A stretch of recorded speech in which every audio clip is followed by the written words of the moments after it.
नमस्कार, आप देख रहे हैं युग करवट न्यूज और आपके साथ मैं हूं शोभा भारती। पेश है आज का हमारा न्यूज बुलेटिन। आइए नजर डालते हैं आज के हेडलाइंस पर। पुलिस का कबूलनामा पैसा लेना गलत नहीं। योगी पर सतीश मिश्रा का विवादित बयान और लोनी में हुई फाइनेंसर की हत्या का खुलासा। काम के बदले पैसे लेने को कुछ पुलिस अधिकारी सही मानते हैं।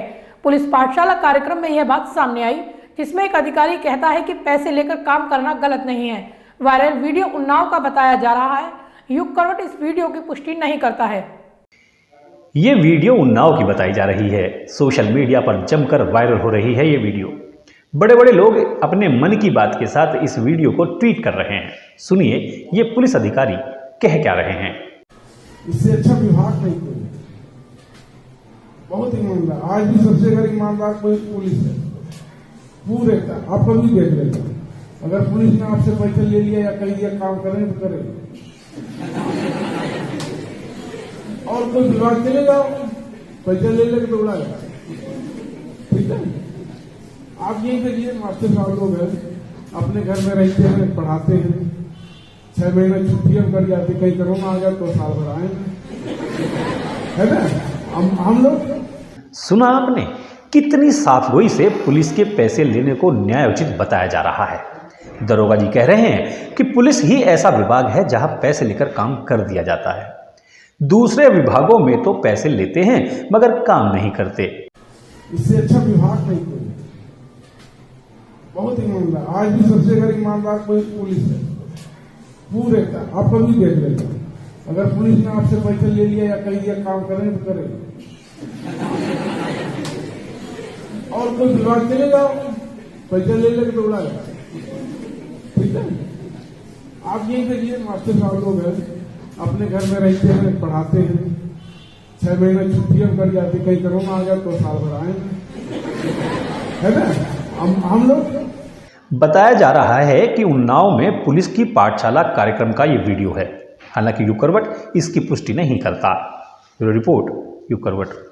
बहुजन समाज पार्टी के राष्ट्रीय महासचिव सतीश मिश्रा ने मुख्यमंत्री योगी आदित्यनाथ पर विवादित बयान दिया है। उन्होंने कहा है कि योगी नाथ समुदाय से आते हैं जो ब्राह्मण विरोधी हैं।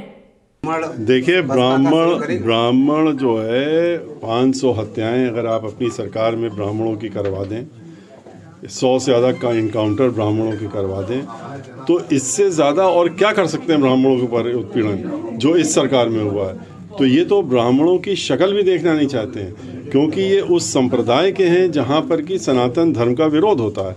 इनके यहाँ टीका ये नाथ संप्रदाय के हैं मुख्यमंत्री जी, और वहाँ पर और जिस समाज के ये भी सबको मालूम है, ब्राह्मण समाज से बिल्कुल विरोधी हैं। और इनके समाज में सनातन धर्म जो है उसको नहीं मानते हैं सही। जो टीका लगाता है, जो चुटिया रखता है, जो ब्राह्मण है, उसको नाथ संप्रदाय वाले अपना दुश्मन मानते हैं, उनको आगे नहीं बढ़ने दे सकते। बदमाशों ने दिन दहाड़े फाइनेंसर की हत्या कर पुलिस के सामने चुनौती खड़ी कर दी थी। गाजियाबाद पुलिस ने भी मात्र 24 घंटे में ही घटना का खुलासा कर दिया। हत्या प्रेम प्रसंग के मामले में की गई थी। लोनी पुलिस ने न सिर्फ बदमाशों की चुनौती स्वीकार की, बल्कि 24 घंटे के अंदर वारदात का खुलासा भी कर दिया। फाइनेंसर विकास की हत्या अवैध संबंधों के कारण की गई थी। इसमें हम लोगों ने अब तक 3 अभियुक्तों को हिरासत में लिया है। इसमें मिंटू, हंसराज और रोहित हैं। हंसराज उर्फ बॉबी। तो बॉबी और मिंटू ये दोनों भाई हैं। मिंटू की पत्नी से जो मृतक है उसके संबंध हो गए थे, जिस कारण से इनके मध्य पहले भी पूर्व में भी लड़ाई हुई थी और इनकी पुरानी रंजिश उस कारण से चल रही थी, जिसका इनको पता चल गया था जो अवैध संबंधों के बारे में तब से। तो इसमें इन्होंने फिर प्लानिंग की कि कुछ इसको ठिकाने लगाया जाए। लोनी में सोमवार की सुबह फाइनेंसर विकास उर्फ मिंटू गुजर की हत्या का ताना बाना दिल्ली की मंडोली जेल में बुना गया था। हत्या का कारण सुरेंद्र उर्फ बिट्टू की पत्नी के साथ विकास के अवैध संबंध बने। यह जानकारी देते हुए एसपी देहात डॉक्टर इरज राजा ने बताया कि पुलिस ने फाइनेंसर विकास उर्फ मिंटू गुजर की हत्या का खुलासा करते हुए सुरेंद्र, हंसराज, रोहित को डीएलएफ कॉलोनी से गिरफ्तार कर लिया है। इनके 2 साथी कुलदीप और चुन्नू पुलिस की पकड़ में नहीं आए। और इस काम में इनका सहयोग किया सोनू ने। सोनू एक शातिर किस्म का बदमाश है जो कि इस समय मंडोली जेल में निरुद्ध है, और उसके ऊपर भी हत्या के कई मुकदमे दर्ज हैं। उन्हीं मामलों में वो जेल में बंद है मंडोली में। उससे ये संपर्क में आए और व्हाट्सएप कॉल के जरिए, व्हाट्सएप वीडियो कॉल और ऑडियो कॉल के जरिए ये इन्होंने उससे कांटेक्ट किया मंडोली जेल में, और वहीं से फिर उसने इनकी मदद करते हुए कुछ लोग भेजे और ये खुद भी उसमें शामिल थे। उसने 2 लोग उसने भेजे, बाकी इसका भतीजा और मिंटू ये खुद भी इस पूरे घटना में शामिल थे। तो 4 लोग 2 बाइक से आए और उन्होंने ताबड़तोड़ गोलियां चलाई, जिससे विकास की मृत्यु हो गई। इसमें हम लोगों ने 3 लोग को अरेस्ट अब तक कर लिया है। अब इसमें हमारे और एक इसमें अभियुक्त जो बनाया गया है वो सोनू को बनाया गया है, जो कि मंडोली जेल में है। इसके अलावा 2 अन्य लोग जिसमें कि कुलदीप और चन्नू, इन दोनों को हम लोग तलाश रहे हैं। कुलदीप इनका भतीजा ही है बॉबी मिंटू का, और चन्नू इसने भी गोलियां चलाई थी।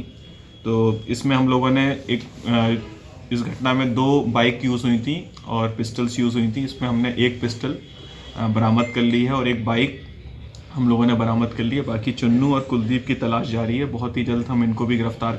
उन्होंने बताया कि विकास को काफी बार सुरेंद्र की पत्नी से दूर रहने के लिए कहा गया, लेकिन जब विकास ने उनकी बात नहीं सुनी तो उन्होंने विकास की हत्या की योजना बना डाली। इस साजिश में उनका साथ मंडोली जेल में बंद सोनू, जो कि सुरेंद्र का भतीजा है, उसकी मुख्य भूमिका रही। एसपी देहात ने बताया फरार अभियुक्तों को जल्द से जल्द गिरफ्तार कर लिया जाएगा। इस खुलासे में एसएचओ लोनी अजय चौधरी, चौकी प्रभारी डीएलएफ दिनेश पाल सिंह और एसओजी देहात की महत्वपूर्ण भूमिका रही। ब्यूरो रिपोर्ट यू करवट। सरकार चाहे कितने भी दावे कर ले, मगर प्राथमिक स्कूलों की हालतों में सुधार नहीं हो रहा है। मोदीनगर के कपड़ा मिल के प्राथमिक स्कूल में जानवर खुलेआम घूमते रहते हैं। इससे बच्चों की सुरक्षा पर एक बड़ा सवाल खड़ा हो गया है। ध्यान से देखिए, ये दृश्य किसी जंगल या चिड़ियाघर के नहीं हैं। ये गाजियाबाद के प्राथमिक विद्यालय के हैं। मगर जिस आजादी से यहाँ जानवर घूम रहे हैं, कोई कह ही नहीं सकता कि ये स्कूल भी हो सकता है। आप भी इन दृश्यों को देखकर यही सोचेंगे कि ये या तो जंगल है या फिर चिड़ियाघर। ये स्कूल गाजियाबाद के मोदीनगर के कपड़ा मिल पर है। यहाँ बच्चे पढ़ भी रहे हैं तो बंदर आदि पशु भी घूम रहे हैं। ये देखिए, बकरी कैसे स्कूल के गेट पर बिंदास घूम रही है। स्कूल में खुलेआम घूमते इन जानवरों से बच्चों की सुरक्षा भी खतरे में है। मगर ना तो स्कूल प्रबंधन और ना ही शिक्षा विभाग इस बात से कोई सरोकार रख रहा है। स्कूल धीरे धीरे गंदगी का ढेर बनता जा रहा है। यहाँ के शौचालय भी गंदे हैं। सुरक्षा के पुख्ता इंतजाम न होने से बच्चों की सुरक्षा पर सवाल उठ रहे हैं। बिहार के पूर्व मुख्यमंत्री जीतन राम मांझी के एक बयान से ब्राह्मण समाज नाराज हो गया है। गाजियाबाद विश्व ब्राह्मण संघ ने जीतन मांझी का पुतला जलाया। जीतन राम ने ब्राह्मणों के लिए आपत्तिजनक शब्दों का इस्तेमाल किया था। ब्राह्मण एकता जिंदाबाद। ब्राह्मणों का अपमान नहीं सहेंगे, नहीं सहेंगे, नहीं सहेंगे। ब्राह्मणों का अपमान नहीं सहेंगे, नहीं सहेंगे, नहीं सहेंगे। जीतन मांझी हाय हाय हाय हाय हाय हाय। जीतन मांझी हाय हाय हाय हाय हाय हाय। जीतन मांझी शर्म करो, शर्म करो, शर्म करो। जीतन मांझी मुर्दाबाद, मुर्दाबाद, मुर्दाबाद। जीतन मांझी मुर्दाबाद, मुर्दाबाद, मुर्दाबाद। ये लोग गाजियाबाद विश्व ब्राह्मण संघ के कार्यकर्ता हैं। इनकी नाराजगी बिहार के पूर्व मुख्यमंत्री जीतन राम मांझी से है। इनको जीतन राम के उस बयान पर आपत्ति है जिसमें उन्होंने ब्राह्मणों के लिए आपत्तिजनक शब्द इस्तेमाल किए थे। हाय हाय ब्राह्मण संघ जिंदाबाद, जिंदाबाद, जिंदाबाद। मुसलमान जिंदाबाद, जिंदाबाद, जिंदाबाद। मुसलमान जिंदाबाद, जिंदाबाद, जिंदाबाद, जिंदाबाद, जिंदाबाद। मुर्दाबाद, मुर्दाबाद, मुर्दाबाद, जिंदाबाद। हाय हाय हाय हाय। मुर्दाबाद, मुर्दाबाद, मुर्दाबाद। जीतन राम मांझी अक्सर विवादित बयान देते रहते हैं। कुछ समय पहले उन्होंने श्री राम को लेकर भी बातें कही थी, तब भी उनका बहुत विरोध हुआ था। विश्व ब्राह्मण संघ ने जीतन राम का पुतला जलाकर अपना विरोध प्रकट किया। ब्यूरो रिपोर्ट यू करवट। हिंडन विहार कॉलोनी में सरकारी जमीन पर अवैध कब्जा करने का आरोप है। यह आरोप हिंदू क्रांतिकारी सेवा दल ने लगाए हैं। डीएम ने इस मामले में जांच के आदेश दिए हैं। हिंदू क्रांति सेवा दल ने हिंडन विहार में सरकारी जमीन पर भूमाफियाओं के कब्जे के विरोध में डीएम को ज्ञापन सौंपा। सेवा दल ने कहा कि अधिकारियों की मिलीभगत से भूमाफिया लगातार क्षेत्र में सरकारी जमीन पर कब्जा कर रहे हैं। अक्टूबर 2021 में भी जमीन की जांच और पैमाइश कर निशान लगाया गया था, लेकिन अवैध कब्जा नहीं हटाया गया और न ही भूमाफियाओं के खिलाफ कोई पुलिस कार्रवाई की गई। यहाँ पे भूमि माफिया जो भूमि कब्जा किया हुआ है हिंडन रिवर मेट्रो स्टेशन से मेरठ तिराहे तक, वो खाली नहीं हो रही है सरकार से। सरकार कहती है, नगर आयोग कहता है कि वहाँ पे अगर खाली करवाने जाएंगे तो वहाँ पे झगड़ा होने की संभावना है, क्योंकि मुस्लिम बस्ती है। हम लोग लगे हुए हैं कि वो भूमि खाली हो जो सरकारी जितनी भी है। ये मानते तो हैं कि सरकारी भूमि है, लेकिन ये खाली नहीं करा पाते। इसी के लिए हम लोग यहाँ पे आए हैं। यहाँ पर पहले भी हम ज्ञापन दे चुके हैं कई बार, कार्रवाई इन लोगों के द्वारा हो नहीं रही है कुछ भी।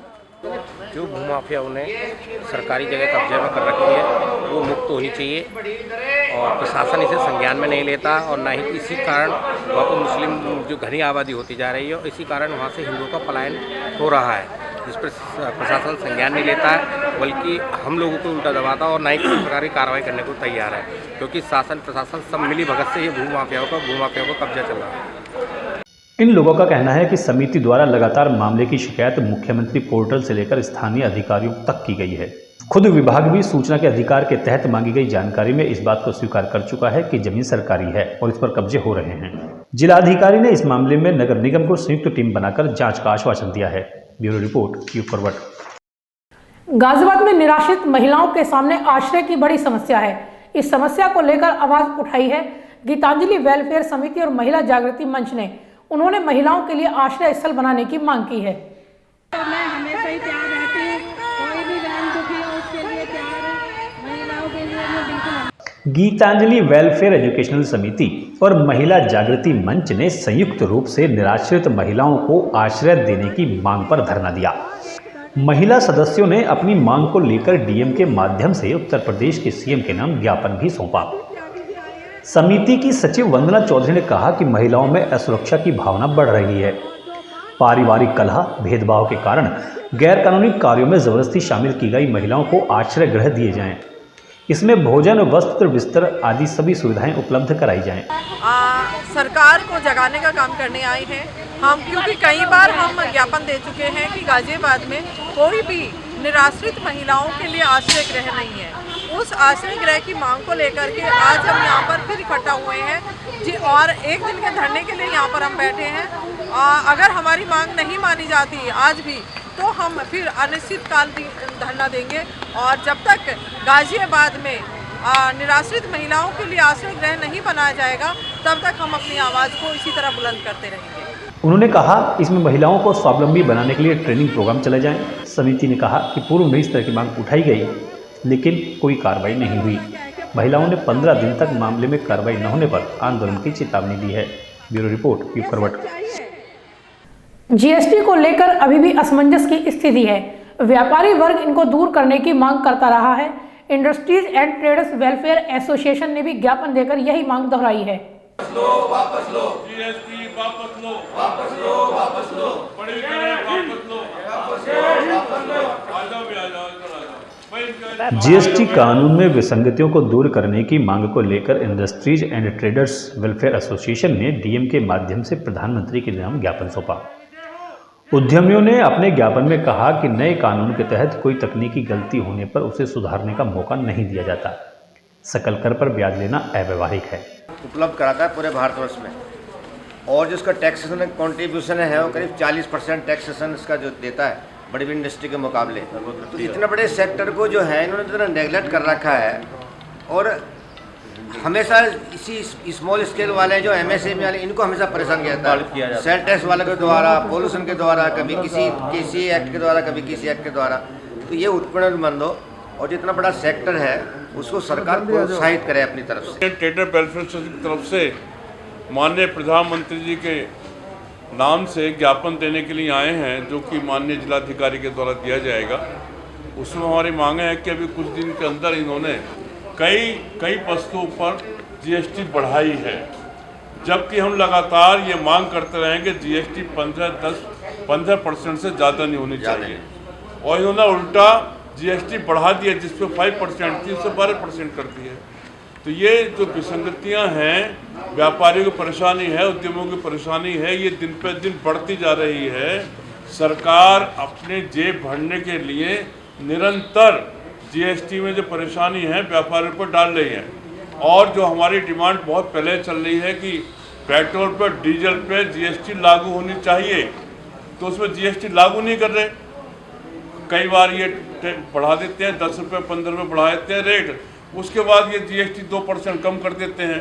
तो ये अन्याय जो व्यापारियों के साथ है, जनता के साथ है, ये नहीं होना चाहिए। ये प्रधानमंत्री जी को डीएम जी साहब के थ्रू ज्ञापन है, जिसमें हम चाहते हैं कि जो जीएसटी की बढ़ी हुई दरें जो इन्होंने 5% से बढ़ा के 12% कर दी हैं, उनको वापस लिया जाए और जल्द से जल्द पेट्रोल डीजल को भी वैट से हटा के जीएसटी में सम्मिलित किया जाए, जिससे कि आम जनता पे सब पे हमारा महंगाई का बोझ कम हो और जिससे हमारी इकोनॉमी खूब तेज़ी से चले और हमारा देश खूब तरक्की करे, आत्मनिर्भर बने। जीएसटी अप्रत्यक्ष कर कानून न होकर लेट फीस वसूली का कानून बनकर रह गया है। जीएसटी नेटवर्क का समुचित रूप से काम नहीं हो पाता, खामियाजा व्यापारी वर्ग को भुगतना पड़ता है। इन लोगों का कहना है इनपुट क्रेडिट मिसमैच की समस्या वेट में भी थी, जीएसटी में भी यही समस्या बनी हुई है। सर्विस टैक्स की दरें अव्यावहारिक रूप से बढ़ा दी गई हैं, जिससे व्यापार करना मुश्किल हो गया है। एसोसिएशन ने जीएसटी की विसंगतियों को दूर करने की मांग की है। ब्यूरो रिपोर्ट युग करवट। तो फिलहाल आज के लिए इतना ही। गाजियाबाद और आसपास की खबरों के लिए देखते रहिए युग करवट और विस्तार से खबरों को जानने के लिए पढ़िए युग करवट न्यूज़पेपर। सब्सक्राइब कीजिए युग करवट। नमस्कार।